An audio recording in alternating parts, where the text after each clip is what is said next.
తెలంగాణ ఏరుకోరి తెచ్చుకుంటే ఎగిరి తెలియని విధంగా మాకు జరిగింది తప్ప మాకు ఏం లాభం జరిగినట్టు అనిపిస్తుంది. వాళ్ళకు చెప్పారు మీకు ఎంతో చేశారు కానీ వాస్తవంగా అక్కడ జరిగింది ఏం లేదు. మామూలు వ్యవస్థలో కూడా బలహీన పరిస్థితి తప్ప వాళ్ళు మన బలోపేతం ఏం చేయలేదు. అలాంటి తరుణంలో కూడా కొద్ది కావచ్చు కానీ ఈ ప్రతి మండలానికి ఒక ఎన్జిఓ కావచ్చు కానీ ఇంత కొంత పిలిచి మాట్లాడేటువంటి తరుణం కొంచెం సయోధ్యమైనటువంటి తరుణం ఆశాభావం వ్యక్తం చేస్తున్నారు. ఆ క్రమంలో రాష్ట్రంలో ఇంకా ఉన్నటువంటి సమస్యలు ఎన్నో ఉన్నప్పటికీ కూడా వాటిని మీ ఆధ్వర్యంలో కూడా మేము నిర్వహించడం వెబ్సైట్లో మీరు తక్షణమే స్పందించి మొన్న ప్రమోషన్లో డిగ్రీ ప్రమోషన్లో కానీ చేసినటువంటి ఇనిషియేషన్ నిజంగా మా అందరికీ ఆనందదాయంగా ఉంది. చాలా మంది మా జగిత్యాల జిల్లా వారు అన్ని జిల్లాలో కూడా మాకు ఫోన్ చేసి స్పందించిన తీరును ప్రతి ఒక్కరు కనిపించారు. మరొకసారి మీకు ధన్యవాదాలు చేసుకుంటూ ఏదైనప్పటికీ కూడా ఇప్పుడు దీపంగా కలిసి వేసిన సందర్భం ఆడుతుంది. ఇదేంటంటే అసలు అది మనకు సంబంధం లేదు. భోజనానికి కాకుండా భోజనానికి పరిమితం చేసుకునే సందర్భం ఉంటుంది. ఏ కొంచెం అక్కడ హాస్పిటల్ అది ఉన్నా కానీ టీచర్ని సస్పెండ్ చేయడానికి కొంచెం బాధాకరంగా ఉన్నప్పుడు కూడా దాంట్లో పూర్తిగా మమ్మల్ని తప్పించి తమిళనాడు తరహాలో కూడా సెంట్రల్ కిచెన్ చేసినట్టయితే ఉపాధ్యాయులు ఓన్లీ భోజనానికి పరిమితం చేయాలి. అందులో క్వాలిటీ రాకుంటే మమ్మల్ని ప్రశ్నించాలా, నిలదీయాలి, సస్పెండ్ చేసినా మేము దాన్ని భరిస్తుంది. కానీ ఈ భోజనానికి సంబంధించిన మమ్మల్ని బాధ్యత ఎంతవరకు కరెక్ట్ కాదంటే మనం ఒకసారి మీ ద్వారా ప్రభుత్వాన్ని తెలియజేసిన కోరుతుంది. అలాగే ఇక్కడ ఉన్నటువంటి చిన్న విషయాలు స్ట్రాటజీ విషయంలో కూడా మీకు వివిధ పదం కూడా తెలియజేస్తుంది. రాష్ట్రం ఒక సర్కిల్ వచ్చింది. మన కలెక్టర్ గారు గౌరవ కలెక్టర్ గారు కూడా కొంచెం వేరేగా మా కలెక్టర్ ఇచ్చినట్టు పరిశీలన చేయాల్సింది.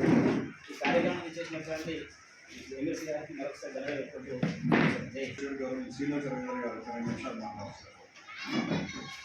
నమస్కారం. గౌరవనీయులు కిరణ్ గారికి నా యొక్క నమస్కారం తెలియజేస్తూ మనం ఎన్నో రోజుల నుంచి ఎదురు చూస్తున్నటువంటి ప్రమోషన్లు మన కాంగ్రెస్ గవర్నమెంట్ వచ్చిన తర్వాత మన చాలామంది ప్రమోషన్లు వచ్చాయి. మనందరి తరఫున కాంగ్రెస్ గవర్నమెంట్కు ముందుగా తెలియజేస్తున్నాం. అంతేకాకుండా మనకు ఇప్పుడు కూడా ఇంకా ముందుంది. మనం ఇప్పుడు ఒక రిప్రజెంటేషన్ ఇచ్చాము.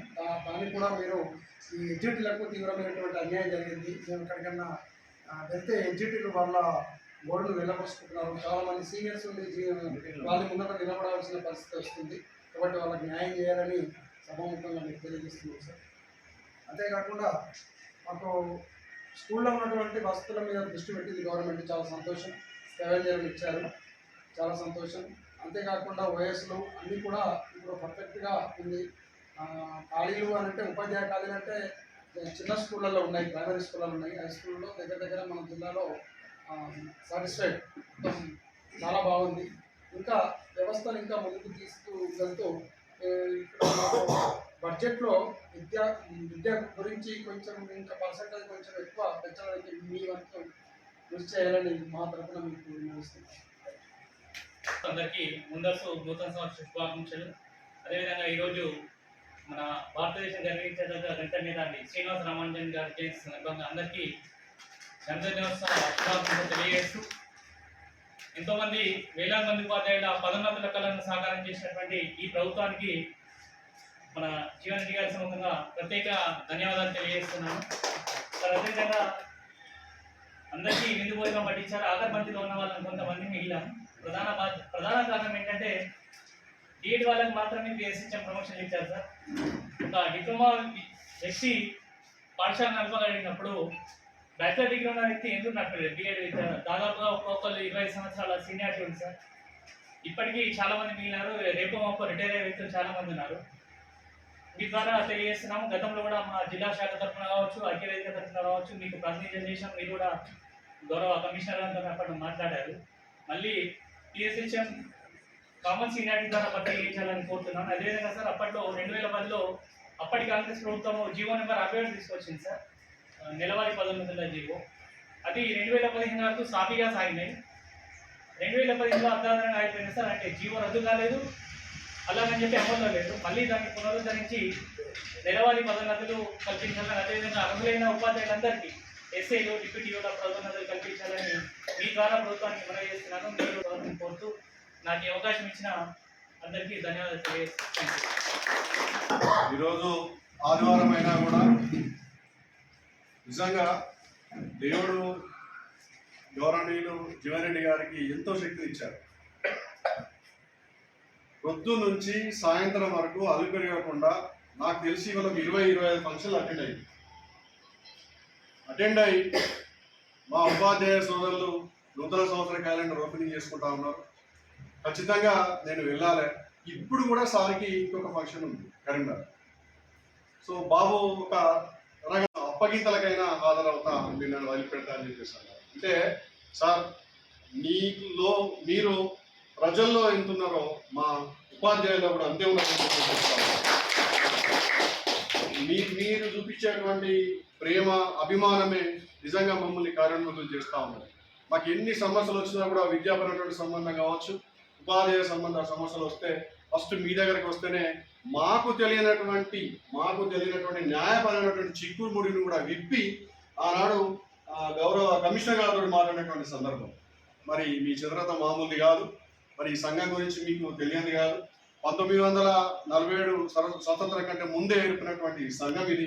మరి ఆనాటి నుండి ఈనాటి వరకు విద్యా సంబంధం అయితేనేమి, ఉపాధ్యాయ సంబంధ సమస్యల పరిష్కారం కోసం అలుపెరగకుండా పోరాటం చేస్తూ ఇవాళ ఉన్నటువంటి అన్ని సంఘాలకు మాతృ సంఘంగా ఉన్నటువంటి సంఘం స్టేట్ టీచర్స్ యూనియన్. మరి ఈ సంఘం యొక్క చరిత్ర అయితేనేమి, ఈ సంఘం చేపట్టినటువంటి ధర్నా కార్యక్రమాలు అయితేనేమి, ఉద్యమ కార్యక్రమాలు అయితేనేమి, విద్యా సంబంధ సదస్సులు అయితేనేమి మీరు హాజరైనటువంటి సందర్భం మీరు చూస్తాం.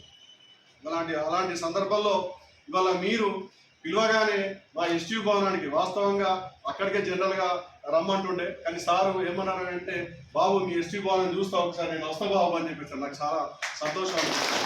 ఎందుకంటే ఇది ఆనాడు రూపాయి పోగు వేసుకొని 65 సంవత్సరాల క్రితం మన ఎస్టీయు సోదరులు నిర్మించుకున్నటువంటి భవనం. మరి ఆనాడు 4 గుంటల జాగ పైసలకు పోగు చేసుకోవడం అంటే మామూలు విషయం కాదు. మరి ఆనాటి నుండి ఈనాటి వరకు ఇవాళ ఎన్నో సదస్సులు కావచ్చు, ఉద్యమ చరిత్ర కావచ్చు, ఉద్యమ కార్యాచరణమే కావచ్చు, ఎన్నో కార్యక్రమాలు ఈ 4 గోడల మధ్యలో తీర్చిదిద్దుకొని ఇవాళ విద్యాపరమైనటువంటి సమస్యలు ఎన్నో కూడా చిక్కుముడి నింపినటువంటి ఈ భవనం ఇవాళ మరి శిథిలావస్థకు చేరుకుందన్నయ్య. దయచేసి ఏమైనా మీకు అవకాశం ఉంటే ఎమ్మెల్సీ నుంచి ఒక 10 లక్షల రూపాయలు ఇస్తే మళ్ళీ ఒక 100 ఏళ్ళ దాకా దీన్ని మేము నిలబెట్టుకుంటామని చెప్పేసి ఇవాళ మేమందరం కూడా గర్వంగా ఫీల్ అవుతా ఉన్నాం. ఇవాళ మేమంతా కూడా గౌరవంగా ఉన్నాం. ఏంటంటే మా జీవన్రెడ్డి గారు మా వైపు ఖచ్చితంగా ఉంటారని చెప్పేసి మేము ఇవాళ గర్వంగా మేము ఫీల్ అవుతా ఉన్నాం. సాయం కింద అట్లీస్ట్ 3 లక్షల రూపాయలైనా కనీసం ఇవాళ మీరు దీన్ని చూస్తూ ఉన్నారు. ఇవాళ ఏ నాయకుడు కూడా చూసినా కూడా స్పందించలేదు. మీ విశాలమైనటువంటి హృదయం నాకు తెలుసు. ఇవాళ నేనంటా ఏమంటానంటే ఓం నమ శివాయ, ఓం నమో నారాయణ అంటే దేవుడు నాకు లేట్గా కొంచెం కరుణిస్తాడో, కొంచెం ప్రత్యక్షమవుతాడో, కానీ మా అన్నయ్య దగ్గరికి ఇమ్మీడియట్లీ పోవచ్చు. దట్ ఈస్ జీవన్ అన్న. సో ఆ రకంగా మీరు మా అందరి మధ్యలో ఉన్నారు కాబట్టి దయచేసి మీరైనా ఈ ఎస్టీ భవనాన్ని కాపాడతారని చెప్పేసి మనస్ఫూర్తిగా ఆశిస్తా ఉన్నాం. అలాగే ఎన్నో సమస్యలు ఇవాళ ఉపాధ్యాయ విద్యా సంబంధ సమస్యలు సతమతం అవుతా ఉన్నాం. అయినా కాంగ్రెస్ గవర్నమెంట్ రాగానే గత 12 ఏళ్ల నుంచి లేనటువంటి విధంగా ఇవాళ పదోన్నతులు అయితేనేమి, బదిలీలు అయితేనేమి, మండలానికి ఒక ఎంఈఓ నియమించడం మామూలు విషయం కాదు. నిజంగా కాంగ్రెస్ గవర్నమెంట్కు మేము చాలా హార్ట్ఫుల్గా థ్యాంక్స్ చెప్తా ఉన్నాం. అలాగే ఇంకా చాలా సమస్యలు కూడా ఉన్నా కూడా ఉచిత విద్యుత్ పాఠశాల భవనాలకు, ప్రభుత్వ పాఠశాల భవనాలకు ఉచిత విద్యుత్ ఇవ్వడం అయితేనేమి, స్కావెంజర్లు నియమించుకునే విషయం అయితేనేమి, ఆ విధంగా స్పందించి గౌరవ ముఖ్యమంత్రి గారు వెంటనే సాల్వ్ చేసినందుకు వారికి కూడా ఎస్టీయూ పక్షాన, జిల్లా శాఖ పక్షాన మేము వారికి కృతజ్ఞతలు తెలియజేస్తూ ఇవాళ తీవ్రంగా వేధిస్తున్నటువంటి సమస్య ఏంటంటే 317 జీవో అనేది చాలా ఉద్యోగ ఉపాధ్యాయ కుటుంబాల లోపల ఆందోళన రేకెత్తించి చాలా మంది కూడా చనిపోవడం జరిగింది. అసలు ఏదో ఒక రోజుకు మా స్థానిక జిల్లాలకు వెళ్తాం అనేటువంటి ఒక భావన వేరు, అసలు మేము వెళ్ళాం అనేటువంటి ఒక భావనతోటి చాలా మంది నైరాశ్యంలోకి వెళ్ళిపోయి ఇవాళ చాలా కుటుంబాలు కూడా అతలాకులైన సందర్భం మనం చూస్తాం. నేనంటా మా ఎస్టీ ఏమంటది అని అంటే ఒకసారి పరిశీలించండి, 317 జీవో కంటే ముందు ఏర్పడినటువంటి జోనల్ సిస్టమ్ ఏదైనా ఉంటే దాన్ని సవరణ చేయొచ్చా? ఒకవేళ జోనల్ సిస్టమ్ సవరణ చేస్తే మా స్కూల్ అసిస్టెంట్ పోస్టులన్నీ పాత ఉమ్మడి జిల్లాలని జోనల్గా అయినా సవరణ చేసి తీసుకొస్తే మా స్కూల్ అసిస్టెంట్ పోస్టులన్నీ కూడా ఆ జోనల్ పరిధిలోకి తీసుకొస్తే ఇవాళ కాకపోతే రేపు ఈ ఉమ్మడి జిల్లా పరిధిలో ఎక్కడికైనా మేము వెళ్ళగలుగుతామనేటువంటి ఒక ధీమాతోటి ఉపాధ్యాయుడు ఉంటాడేమో అని అనిపిస్తా ఉన్నది. ఒక రకంగా అప్పట్లో కూడా మీరు దీని మీద కొంత ఆలోచన చేసి ఉన్నాను. నేను చూసిన ఒకసారి ఎక్కడో ఒకసారి మీరు మాట్లాడిన సందర్భం ఉన్నది. జోనల్ విధానం మీద కూడా మీరు వ్యతిరేకత కొంత వ్యక్తం చేసినట్టుగా నాకు అనిపించింది. ఒకసారి మళ్ళొకసారి దాన్ని రివైండ్ చేయవలసిందిగా ఇవాళ శాసన మండలి సమావేశాలు కూడా జరుగుతున్న సందర్భంలో ఉన్నాం కాబట్టి తమరి ద్వారా ఏదైనా 317 జీవో వారికి ఒక ఉపశమనం అందే విధంగా ఏమైనా ప్రయత్నం చేయగలుగుతారేమో ఒకసారి ఆలోచన చేయవలసిందిగా. విధానం వల్ల మేము చాలా చాలా ఇబ్బంది పడతా ఉన్నాం. ఉపాధ్యాయులు సస్పెండ్ చేయడం అయితే నిజంగా దానంత దౌర్భాగ్యమైనటువంటి పరిస్థితి లేదు.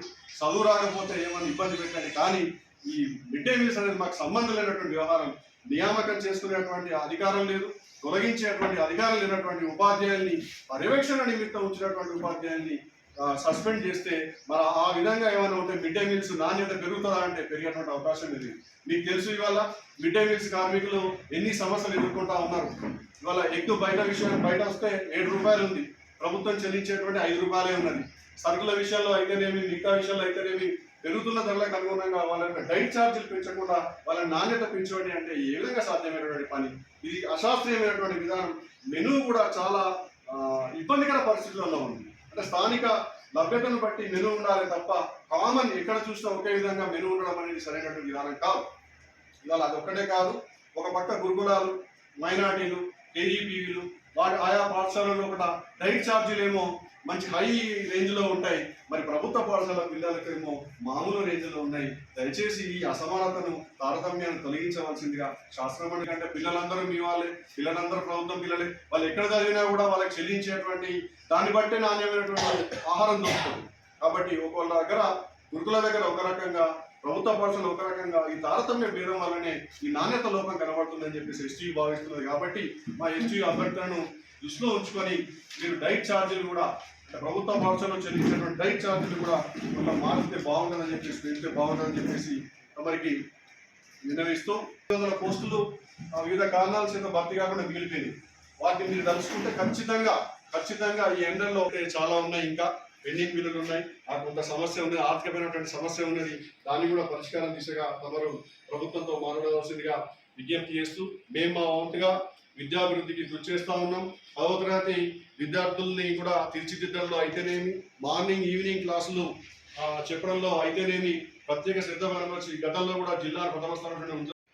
జగిత్యాల శాఖ పక్షాన్ని దిక్కుల్లో రాబోయే విద్యా సంవత్సరం 2025 సంబంధించి క్యాలెండర్ ఆవిష్కరణ కార్యక్రమంలో పాల్గొనే విధంగా మనం ఇక్కడికి ఆహ్వానించడం, కార్యక్రమాన్ని నిర్వహిస్తున్నటువంటి జగిత్యాల జిల్లా ప్రధాన కార్యదర్శి గారైనటువంటి ఉపాధ్యాయుల పాత్ర ప్రధానమైనది చెప్పడం తప్పదు.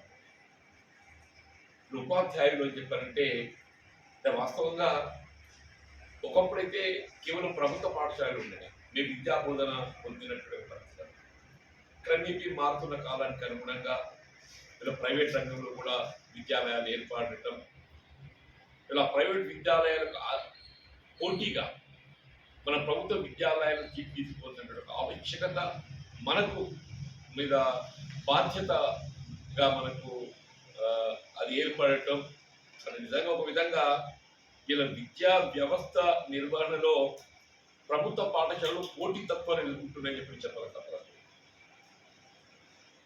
ప్రైవేట్ పాఠశాల వైపు మొగ్గటానికి గతంలో ఆరంభంలో ఏదైతుందో ఆంగ్ల మాధ్యమం అనేది ప్రధానమైనది. మన ప్రభుత్వ పాఠశాలల్లో ఆంగ్ల మాధ్యమ బోధన సదుపాయం లేకపోవడంతో ఇవాళ ఈ గ్లోబలీకరణ, ఇలా ప్రపంచంలో ఎక్కడైనా మనం ఉపాధి పొందటం మనం ఏదైతుందో అవకాశాన్ని తీసుకుంటున్నాం. కాబట్టి ఆంగ్ల మాధ్యమాన్ని ప్రాతినిధ్యం ఇస్తూ మన ప్రైవేట్ విద్యాలయాలను ఆశ్రయించారు. దాన్ని ఎదుర్కోవటానికి ప్రభుత్వ రంగంలో కూడా మన విద్యాలయాలన్నింటినీ కూడా ఆంగ్ల మాధ్యమంలో బోధన సదుపాయాన్ని కల్పించాలనేటువంటి ఒక భావనతో మనకి ఇప్పటికి గుర్తుంది 2004-09 మధ్య కాలంలో వైఎస్ రాజశేఖర్ గారు ముఖ్యమంత్రి ఉండగా సక్సెస్ స్కూల్స్ ప్రవేశం. ఆ సక్సెస్ స్కూల్ విధానం ఏదైతే 3 విడతల్లోగా మొత్తం ప్రభుత్వ పాఠశాలలు అన్నీ కూడా ఆంగ్ల మాధ్యమంలోకి దాన్ని మార్పు చేసే విధంగా కార్యక్రమం రూపొందించింది. నాకు ఇప్పుడు సంగంపల్లి అని చెప్పిన స్కూల్ ఉంది, జగిత్యాల మండలంలో సంగంపల్లి. అప్పుడు మొదటి విడతలో సంగంపల్లి తీసుకున్నాను. నాకు ఇప్పటికీ గుర్తుందన్న one of the best school is Sangampalli Zilla Parishad school. అంత చక్కగా బోధన కొనసాగుతుంది. అందులో మన ప్రభుత్వ ఉపాధ్యాయులు ఏదైతుందో ఆ బాధ్యత నిర్వహిస్తున్నాయి. తదుపరి దాని మారిన ప్రభుత్వం దాన్ని పూర్తి స్థాయిలో అమలు చేయలేకపోవడం, ఇవాళ ఏదైతుందో మళ్ళీ రాష్ట్రంలో మన తెలంగాణ రాష్ట్రం ఏర్పాటు కాబడటం. వాస్తవం తెలంగాణ రాష్ట్రం అనేది వాళ్ళ విద్యార్థులు యువత ఉద్యోగ ఫలితమే ఈ తెలంగాణ రాష్ట్రం చెప్పగలుగుతారు. విద్యార్థులకు ఏంటంటే వారి భావి జీవితం నిర్మాణానికి ఇవాళ విద్యాలయాలను బలోపేతం చేసుకోవటం, అట్లాగే దీంతో ఉపాధి అవకాశం పెంపొందింపు చేసుకున్నటువంటి అవకాశం మనకు లభిస్తుందని చెప్పని తెలంగాణ రాష్ట్ర ఏర్పాటు ఉద్యమాన్ని బలోపేతం చేస్తుంది.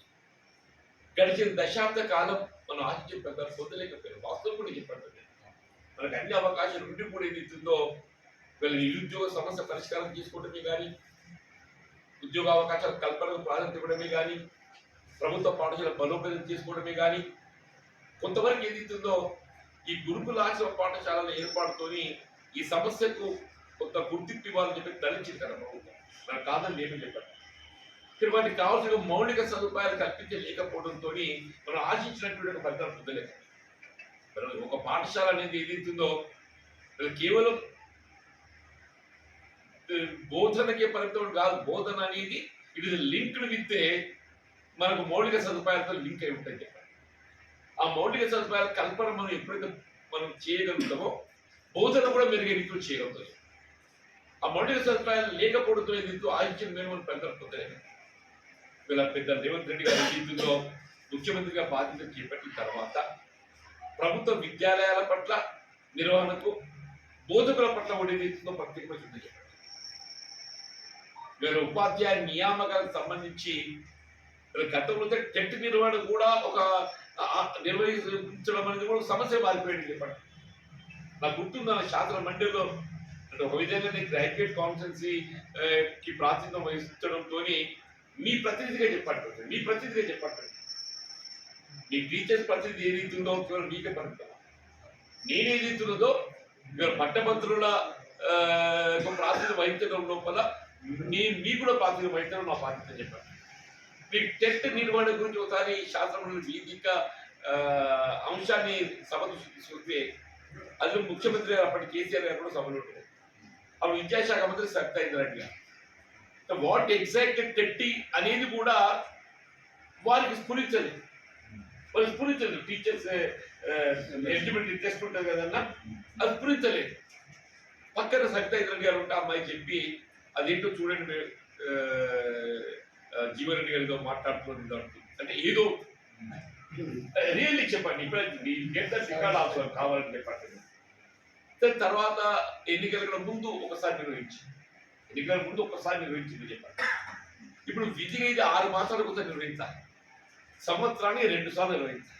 డిఎస్సి కూడా అయితే 10 సంవత్సరం మనం ఏర్పాటు చేసుకోవాలి డిఎస్సి. ఎందుకంటే ఇవాళ టీచర్స్ పోస్టులు మనం పూర్తి స్థాయిలో భర్తీ చేసుకోగలిగితేనే ఆశించినట్టుగా బోధనలు కల్పించలేదు. ఇప్పుడు మొన్న ఒక 11,000 ఎంతమంది భర్తీ చేసుకున్నారు. దానికి అనుగుణంగా ఏదైతుందో ప్రమోషన్స్ కూడా కల్పించుకున్నారు. ఎప్పుడే మిత్రులు ఏదో దృష్టి పెట్టుకొచ్చిందో ఎగ్జిక్యూటివ్ స్కూల్ అసిస్టెంట్స్ పండిట్ పోస్టులకు సంబంధించి వాటి ప్రమోషన్స్ ఇవ్వలేకపోతుంది. మనం ఆశించినట్టు మనం ఫలితం పొందలేకపోతున్నాం. ఇది ఎగ్జిక్యూటివ్ స్కూల్ అసిస్టెంట్స్ పండిట్ పోస్టులకు సంబంధించి ప్రమోషన్స్ తక్షణం చేపట్టే చర్యలు చేపట్టాలని దృష్టి పెట్టుకొచ్చారో ఇది తక్కువ కొంత దృష్టి తీసుకెళ్తాం. ఉపాధ్యాయ పోస్టులు భర్తీ చేసుకోగలిగినాం, ప్రమోషన్స్ చేసుకోగలిగినాం. ఇలా అమ్మ ఆదర్శ పాఠశాలతో ఏదైతుందో మౌలిక సదుపాయాల కల్పన కూడా ప్రాధాన్యత ఎంఈఓ వ్యవస్థ కూడా మనం ఏర్పాటు చేసుకోవాలి. గురుకుల ఆశ్రమ పాఠశాలకు సంబంధించి ఈ మధ్య డైరెక్ట్ చార్జెస్ పెంచి మనకు సంబంధించిన కూడా ఏదో ప్రభుత్వ పాఠశాలల్లో కూడా అదే రీతిలో ఇప్పుడు అక్కడ ఏమైపోయింది 1,500 నుండి 2,100 పెంచింది. 1,500 2100 2100 అని చెప్పారంటే మనకు 3 ఏళ్ళు 21 రోజుకు 70 రూపాయలు వస్తుంది. రోజుకు 70 రూపాయలు. 70 రూపాయలు అంటే ఏదైతుందో మార్నింగ్ బ్రేక్ఫాస్ట్ ఒక 20 పోయినా కానీ తదుపరి ఇంకా మీరు 50 రూపాయలు ఉంటాయి కదా, 50 రూపాయలు భోజనానికి 25 అదే అంటున్నాను. భోజనానికి ఏదైతుందో రైస్కు చూడు అక్కడ కూడా రైస్కు అదనంగా 25 రూపాయలు, 70 రూపాయలు అంటే 20 రూపాయలు బ్రేక్ఫాస్ట్. 50 ఉంటాడు. 50 ఉంటే 50లో 25 ఆ స్థాయిలో వీళ్ళు గురుకుల ఆశ్రమ పాఠశాలలు అంటే వాస్తవంగా ఏదైతే ఉన్నదో అది మన పిల్లలకు సంబంధించి ఇది మన పిల్లలే చెప్పంటుంది. ఇప్పుడు వీళ్ళు పూర్తిగా నిరుపేద వర్గాల ప్రభుత్వ పాఠశాలలు వీళ్ళు బోధన ఎవరైతే పొందుతుందో పూర్తిగా నిరుపేదలు చెప్పండి. ఆ దానికి సంబంధించి మీరు ఏదైతే డైట్ చార్జెస్ వాళ్ళు ఎంత ఇస్తుండ్రో అది ఏంటి, గురుకుల ఆశ్రమ పాఠశాలలకు తదనుగుణంగా దానికి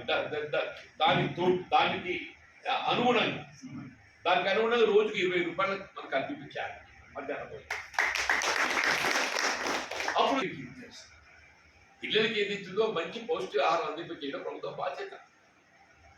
మనం ఆ పౌష్టికాహారం అందింపచేయడంలో నామమాత్రంగా ఏది ఇస్తుందో మధ్యాహ్న భోజనం వండి పెడుతుందా అంటే పెడుతున్నాం అని చెప్పి అనుకుంటుంటే సరిపోదని చెప్పంటుండే. ఏదైతే గురుకుల ఆశ్రమ పాఠశాలల్లో వారం 4 పొడుగులు ఇస్తున్నారు. మీరు చికెన్ ఇవ్వకండి, మటన్ ఇవ్వకండి, పూరి పక్కన పెట్టేసి అట్లీస్ట్ ద టేక్స్ ఆ ఎగ్స్ అని ఇవ్వాలి 4 పొడుగులు. అది కూడా పెద్ద సమస్య కాదని చెప్పంటాడు.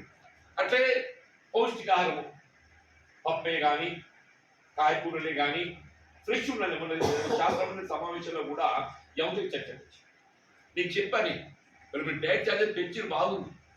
ఈ టెండర్ ప్రక్రియలో ఏదైతే ఉన్నదో కూరగాయల సప్లై ఒక కాంట్రాక్ట్ అప్పగిస్తుంది. వాడు సప్లై ఏం చేస్తున్నాడు, 4 బుద్ధులు ఒకటి తీసుకొచ్చి అక్కడ పడేస్తాడు. 4 బుద్ధుల కూరగాయలు ఒకటిగా తీసుకొచ్చి అక్కడ పడేయడంతో ఏదైతే ఉన్నదో అది ఎట్లా వెళ్ళిపోతాయి అది కంటిన్యూ పెట్టి ఏ రోజు సంబంధించిన కూరగాయలు ఆ రోజే మనకు అందించారు. గురుకుల ఆశ్రమ పాఠశాల ఎక్కడున్నా కానీ ఏదైతే ఉందో ఇక్కడ మనకి ఇచ్చిన రేట్ ఏదో 5-10 కిలోమీటర్ దూరాల్లో మనకు కూరగాయలు అందరూ తెలిసే అవకాశం ఉంటుంది. డిసైడ్ చేసి అని చెప్పంటుండే. ఆ విధంగా మనం దాన్ని మెరుగైన రీతిలో తీర్చుకోవాలని చెప్పంటుంది. అప్పుడు మాత్రమే ఏదైతుందో ఆశ్చర్యంగా పెద్ద పొందుతాం. ఇవాళ మన ప్రభుత్వ పాఠశాలల్లో మీరు ఏదైతే డైట్ ఇంప్రూవ్మెంట్ కొరకు సజెషన్ చేసిందో నేను తప్పకుండా దాని పట్ల దృష్టి కేంద్రీకరిస్తుందని చెప్పంటున్నా. సంబంధించి నేను మీ ప్రతినిధిగా చెప్తున్నాను. ఈ భవనానికి కావాల్సినటువంటి నిర్మాణానికి కావాల్సిన నిధులు సమకూర్పు ఏదైతే విజ్ఞప్తి విషయంలో నేను తప్పకుండా అయితే ఇక్కడ పరిస్థితి ఏమైపోయిందనంటే ఈ సంవత్సరానికి సంబంధించిన అసెంబ్లీ కాన్స్టిట్యున్సీ డెవలప్మెంట్ ప్రోగ్రామ్ నిధులు ఇవ్వదు. ఈసీ ప్రతి సంవత్సరం ఏసీడీపీ నిధులు ఇవ్వడం జరుగుతుంది. ఈ సంవత్సరం మాకు ఇవ్వలేదు, ఎమ్మెల్యేలకు ఇవ్వలేదు, ఎవరికి ఇవ్వలేదు. ఇంకా మరి వాళ్ళకి ఇస్తారు కావచ్చు, నాకు తెలియదు. ఇంకా మరి మందులను ఏం చేస్తారో తెలుస్తుంది. వాళ్ళు 3 మాసాల కాలం ఉంటుంది. ఈ 3 మాసాల కాలంలో ఒకటి మాత్రం చెప్తున్నాను నేను గతంలో అన్స్పెంట్ అమౌంట్ ఏమాత్రం నాకు అవకాశం లభించింది, అన్యూజ్డ్ అమౌంట్ ఏమాత్రం లభించిన నేను ప్రాధాన్యత ఏదైతే ఉందో నేను దీనికి నిర్మాణానికి నిధులు సమకూరుస్తాను. ఈ ఇన్ఛార్జ్ మినిస్టర్ ఏసీడీపీ మంజూరికి సంబంధించి మాడిఫికేషన్ సంబంధించి ఇంతవరకు నియామకం కాలేదు. మా ఉత్తమ్ కుమార్ రెడ్డి గారు ఏదైతుందో ఉమ్మడి కేబినెట్ మరి కేవలం ఎస్టీపీ స్పెషల్ డెవలప్మెంట్ ప్రోగ్రామ్కే పరిమితం అవుతుంది. ఈ ఏసీడీపీకి లేదా మన శాస్త్ర మండలి ఏదైతుందో ఈ అంశాన్ని చర్చించమని చెప్పి చర్చించి గౌరవ సభాపతి గారు ఏదైతుందో ప్రభుత్వానికి సూచన చేసి వెంటనే నియామక చర్యలు చేపట్టండి అని చెప్పని శాసనసభ వ్యవహారాల మంత్రి కూడా ఏదైతుందో తప్పకుండా ఏదైతే ఏసీడీపీకి నిధులు మంజూరు చేసేటువంటి ఒక ఇన్ఛార్జ్ మినిస్టర్ను మేము వెంటనే నియామక బాధ్యత అప్పగిస్తామని చెప్పారు. మేక్ 10 days ఇచ్చినందుకు నాకు తెలుసు నాకు ఎంత అన్స్పెంట్ ఉంది. అన్యూజ్ కొన్ని ఏమవుతుందంటే మంజూరు ఇచ్చినా కానీ వాళ్ళు ఖర్చు చేసుకో వినియోగించారు. అటువంటి ఏమన్నా మార్పులు చేర్పులు చేసుకునే అవకాశం ఉంది. అట్లా దొరికినా ఏది అవుతుందో ఇది తప్పకుండా అవుతుంది నాకు. ఎందుకంటే నేను రాబోయే కాలం ఎట్లుందో తెలియదు, కానీ ఏది అవుతుందో నేను మాత్రం తప్పకుండా ఇది అసలు ఒక టీచర్స్ ఆర్గనైజేషన్ కు సొంత భవనం కలిగి ఉండడం అనేది నిజంగా కూడా హర్షించదగ్గ విషయం.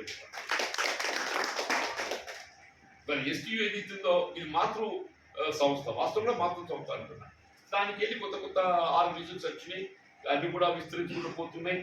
మరి అన్ని కూడా ఏదైతుందో టీచర్స్ యొక్క సమస్యల పరిష్కారం కొరకు హక్కుల కొరకు పోరాటం చేస్తున్నారు, పోటీ పడి చేస్తున్నారు. కొంతమేరకు ఏదైతుందో ఏ శాఖ ఆ శాఖ సంతృప్తమవుతున్నారు.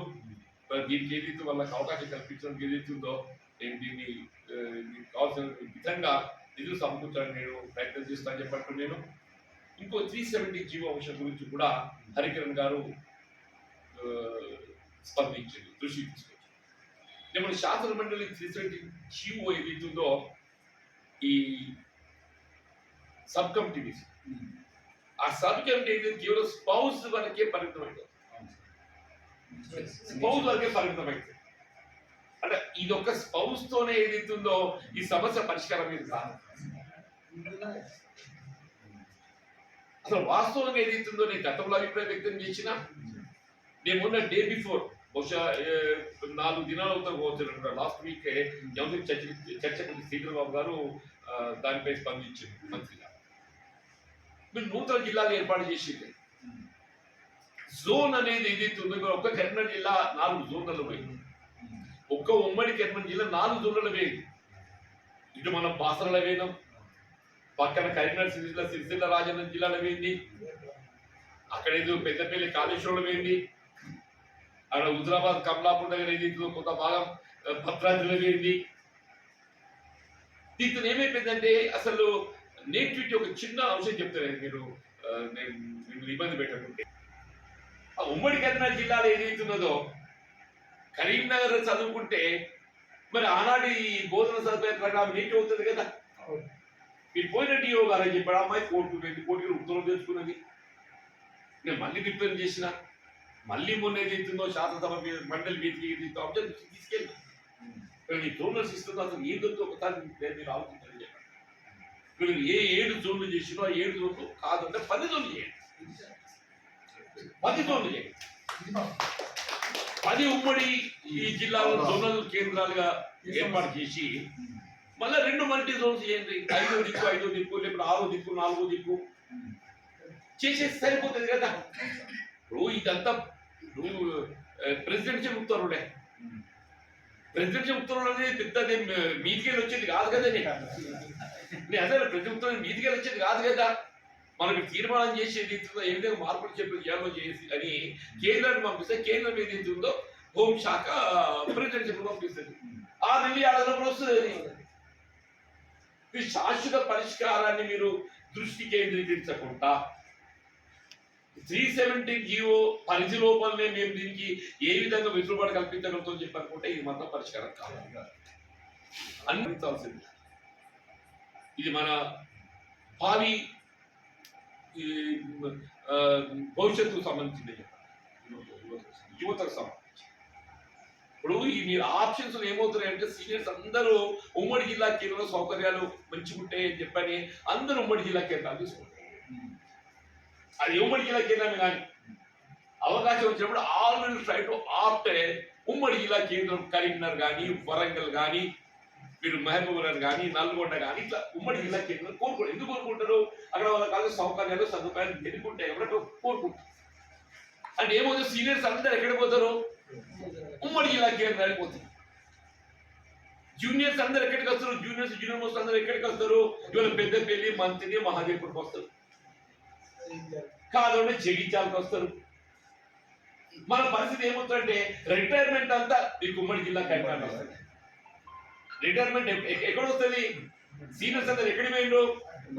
ఉమ్మడి కరీంనగర్ జిల్లా వేరు, ఉమ్మడి కరీంనగర్ జిల్లా ఇప్పుడు కరీంనగర్ జిల్లా వేరు వాళ్ళందరూ. ఇవాళ మన నేటివిటీ అనేది లోకల్ నోటిఫికేషన్ జిల్లాకి ఇచ్చినప్పుడు కరీంనగర్ జిల్లాకి ఇస్తారు. మీ రిటైర్మెంట్ రాబోయే దశాబ్ద కాలం లోపల అన్ని అక్కడ రిక్రూట్మెంట్ అంతా అక్కడ దొరుకుతాయి యువతకు. మన జిల్లాలో మనమేం కావాలి చెప్పా ఆయన శ్రీధరబాబు గారు మంత్రి ఉండి నేను అలాగే జగిత్యాలు చెప్పండి ఏంటో చెప్పండి, ముందు నీ మంత్రి సంగతి ఆలోచన చేసుకొస్తా చెప్పండి. అయ్యా నేనండి ఏమైనా వాళ్ళ కొంత ఆపేక్ష ఉంటుంది కదా. మేము సభలో చర్చించినప్పుడు ఏదైతుందో సభను మంత్రి గారిని ఆకర్షించాలి, మనకు అనుకూలంగా స్పందింప చేసుకోవాలని చెప్పంటే ఆయనను కొంత దృష్టికి అంటే మంత్రి గురించి చెప్తే స్పందిస్తాడు. నేను చెప్పిన ఆయన ముందు నీ మంత్రి సంగతి ఆలోచన చేసుకో, నీ మంత్రి మొత్తం జూనియర్ మోస్టులు అందరూ నీ మంత్రిలో పడ్డారు. ఇక రిక్రూట్మెంట్ అసలు కరడే కనబడే చెప్పి రాబోయే దశాబ్ద కాలంలో కూడా అలా 370 జీవోతోని మనకి ఎంత వికాసం ఎంత రసూతుంది దయచేసి గమనించండి. సవర్ which can be done, పరిశీలిస్తాను. చూస్తాం. లెటర్సీ వాట్ విల్ హ్యాపెన్. సరే, మీ అందరి యొక్క అభిమానం నాకు అప్పుడు రాజకీయాలకు అతీతంగా నాకు అవకాశం కల్పించింది. 2018లో శాసనసభకు ఆశీర్వాద పొందలేని పరిస్థితుల్లో నేను నెక్స్ట్ ఏంటి అని అనుకున్నాను. నాకున్నది అప్పుడు ఏంటి, నాకు ఎందుకు రాజకీయాలకు అతీతంగా అందరితో నేను మంచిగా ఏదైనా సమస్య ఉత్పన్నమైనప్పుడు ఏ సమస్యతో ఎప్పుడు వచ్చిన నువ్వు ఏ పార్టీరా, నువ్వు నాకు నిన్న ఓటేసినవా, రేపు నాకు ఓటేస్తావని చూడాలి. ఓటు అనేది ఎన్నికలకు పరిమితం. ఎన్నికల తర్వాత అనేది మన ఫలితంతో ఉంటుంది. అప్పటి పరిస్థితులు అందుకే నేను ఎమ్మెల్సీ కంటిన్యూ చేద్దాం అనుకున్నాను. నిజంగా కూడా చెప్తున్నా, నేను కాంగ్రెస్ పార్టీ ప్రతినిధిగా ప్రతిపాదించిన అభ్యర్థిగా పోటీ చేసిన దానికి తోడు ఏదైతుందో అందరి మన్ననలు పొందే విధంగా నాకు ఫస్ట్ కౌంట్లో గెలవగలిగానంటే నేను నిజంగా కూడా thankful to all section of the society. I'm thankful to all section of the society. గల మొత్తానికి దాదాపు ఈ 5 సంవత్సరాల 9 మాసాలు గడిపి 5 సంవత్సరాలు 9 మాసాలు గడిపి 3 మాసాలు ఉందన్న మార్చి 29 వరకు ఈ 3 మాసాల వరకు కూడా ఏదైతుందో నా వంతు బాధ్యత వాళ్ళ పూర్తి స్థాయిలో నేను నిర్వహిస్తా. వీళ్ళ ప్రభుత్వం అంటే నేను ఆనాడు ప్రతిపక్షంలో సమస్యలను ప్రభుత్వంపై ఒత్తిడి స్పందింపజేయడానికి స్వేచ్ఛ. నేను అధికార పక్షం కావడంతో కొంత స్వేచ్ఛపై పరిమితం. ప్రభుత్వాన్ని ఇబ్బంది పెట్టకుండా మాట్లాడే విధంగా మాట్లాడు, బాగా లౌక్యం ఉపయోగించాలి, బాగా లౌక్యంగా మాట్లాడాలి. 370 జీవో సంబంధించి కూడా నేను ప్రభుత్వాన్ని ఇబ్బంది పెట్టకుండా సలహా సూచన చేస్తుంటూ మాట్లాడాలి. డైరెక్ట్ సప్లై లోపల కూడా ఏదైతుందో ప్రభుత్వాన్ని ఇబ్బంది పెట్టకుండా నేను మాట్లాడినా. అమ్మాయిలు కానీ వాళ్ళకి ఏం కావాలి ఏనేది దాని కోసం వాళ్ళు ఉపయోగించారు. 6 మాసాల ముద్ద ఇస్తే వాళ్ళ తల్లిదండ్రులు పేరెంట్స్ వచ్చి ఏమైనా మన పైసలు చిన్న ఏం చేసింది కొన్నిటువంటి గమనించాలని చెప్పండి. ఈ 370 జీవితం మన ఇతర సమస్యలు కూడా నేను మన హోమ్ గార్డ్స్ గురించి మాట్లాడి హోమ్ గార్డ్స్ వేతనం సంబంధించి మాట్లాడి ప్రభుత్వ దృష్టిని ఆకర్షించాలి. ప్రభుత్వం ఒక ఆలోచించాను. నేను మొన్నటి ఈ సమావేశం కాదు లాస్ట్ సమావేశం లోపల ఈ కాంట్రిబ్యూటరీ పెన్షన్ స్కీమ్ ను ఓల్డ్ GST 2003 వాళ్ళని తగ్గించాలండి. కొన్ని రాష్ట్రాలను ఏదైతుందో ఆర్డర్ చేసుకున్నారు. మన దగ్గర అవకాశం రాదు. కేంద్రం ఈమెను కూడా 57 జీవో చేసింది. మన అవకాశం ఇచ్చింది రాలేదు. నేను పట్టుకుంటే మీద అవకాశం ఉంది అని చెప్పాను. ఫైనాన్స్ సెక్రటరీ ఏదైతుందో అని చెప్పాడు. లేదు సార్ మీరు మొత్తము టోటల్ సిపిఎస్ యూపీఎస్ కన్వర్ట్ చేయాలంటే సాధ్యం కాదు, ఇబ్బందికరమైన సమస్య ఇది. కానీ మీరు అన్నట్టు ఏదైతే లిమిటెడ్ పీరియడ్ కొరకు ఏదైతే చేయాలని చెప్పి మాత్రం తీసుకెళ్ళి పెట్టాలి. ఇది ప్రభుత్వం కొంత మనము ఆలోచించేసి నేను ట్రై టు గెలిపిస్తానని చెప్పాను. ఆ పీరియడ్ ఏదైతే ఉందో నేను ఆలోచించి దాన్ని అది ట్రై టు గెలిపిస్తాను. మీరు వస్తుంది మరి సమకూరుతుంది మొన్న కూడా అదే 2000 కోట్ల రూపాయలు సార్ అంశాలు ఏదైతుందో మాట్లాడుతాం. ప్రభుత్వం దృష్టి ఇది ప్రభుత్వం ఇబ్బంది పెట్టేది కాదు, ప్రభుత్వాన్ని ఆలోచింపజేసి నేను అదే చెప్పాను చైతన్య గారు, ఇది ప్రభుత్వాన్ని ఆలోచింపజేసి అంతే తప్ప నేను ఏదైతుందో నేను నాకున్న ఒక అవగాహనతో సమస్యలను తీసుకెళ్ళడం బాధ్యత. చాలా విషయాలు చెప్పండి. నాకు ఈ 6 సంవత్సరాల మొత్తం ప్రజా జీవితం ఒక ఎత్తు, శాసన మండలిగా ఏదైతుందో నాకు లభించింది 6 సంవత్సరాల అవకాశం ఉంటుంది. నేను శాసనసభ్యుడిగా ఏదైతే 6 పర్యాలు ఎందుకైనా 6 పర్యాలు నాకు తూచినంత వరకు ఏదైతుందో నియోజకవర్గ అభివృద్ధి కానీ రాష్ట్ర స్థాయిలో కానీ నేను సేవలు చేయగలిగింది. నాకు అందులో తృప్తున్నది లేదని కాదు, కానీ ఈ శాసన మండలి సభ్యుడిగా ఈ 6 సంవత్సరాల కాలం నాకు లభించిన అవకాశం ప్రజా జీవితంలో ఏదైతే ఉందో ఇది నిజంగా నా అదృష్టంగా భావిస్తాను. దీని ద్వారా నాకు లభించింది. నేను మీకు అందరికీ హృదయపూర్వకంగా నేను ధన్యవాదాలు చెప్తున్నాను. ఈరోజు ఈ క్యాలెండర్ మరి ఆవిష్కరణ సందర్భంగా మరి మరొకసారి అందరూ కలుసుకునే అవకాశాన్ని కల్పించేసినందుకు నిర్వాహకులు హరికిరణ్ గారు కానీ శంకర్ గారు కానీ వారి సహచరులందరికీ హృదయపూర్వక ధన్యవాదాలు చెప్పేసి